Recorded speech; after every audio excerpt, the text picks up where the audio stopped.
पैसा मिलत रहा, लेकिन जवने दिन से कथा बैठ गए देखो तो रे कितने केला, कितने सेव, कितनी मिठाई, कितने बढ़िया बढ़िया पढ़े लिखे बड़े बड़े खानदान के लोग खाना रहे, कितने बढ़िया गावे वाले, बजावे वाले, सुने वाले, सजावे वाले।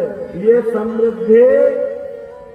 समृद्धि बोले जहां जहां ये रहते हैं वहां वहां समृद्धि को पीछे पीछे रहना पड़ता है। इसलिए भैया शिव की भक्ति, राम की भक्ति, कृष्ण की भक्ति, तुलसी की भक्ति, वासुदेव की भक्ति, माता पिता की भक्ति कभी छोड़ना नहीं, क्योंकि ये समृद्धि का कारण होती है, जो हुआ करती है। तो ये सब प्रकार की ऐसा ना हो कि पैर को अलग कर दे और कहीं जाओ लक्ष्मी कोई दूसरा कार्य देख लो। वो रत्नाकर में रहने वाले, समुद्र में रहने वाले परब्रह्म परमात्मा और उनके लक्ष्मी सेवा करती हैं। और खाली लक्ष्मी नहीं, त्रिभुवन सुंदर है श्याम सुंदर परमात्मा। इनका जो सौंदर्य है वो अनंत, ऐश्वर्य है वो अनंत है, लिमिट में नहीं है। और नारायण जो उनका सौंदर्य है, ऐसे बताया जगत में 3 लोक में सबसे सुंदर है जगतपति। जगतपति नारायण जैसी सुंदरता ब्रह्मांड में कहीं नहीं है।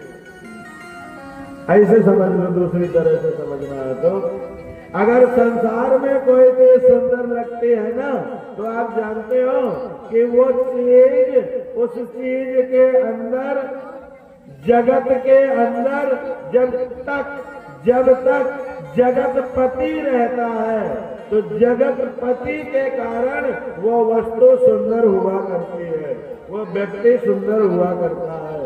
ये सुंदर सुंदर जगत, ये जगत सुंदर नहीं है, जगदीश्वर के कारण ये जगत सुंदर लगता है।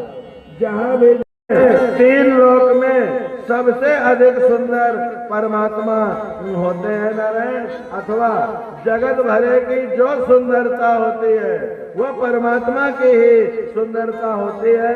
इसलिए जब ये परमात्मा सगुण साकार श्री कृष्ण का रूप बनाते हैं तो ये 3 लोक में सबसे अधिक सुंदर रूप लेके और नारायण आते हैं। माने भगवान के लक्ष्मी भर अनंत नहीं है, भगवान का रूप भी अनंत है। भैया किसी भी एक अंग में अपना ध्यान गड़ा दो, अपने मन को लगा दो, नारायण आपके उद्धार में संदेह रहता नहीं है।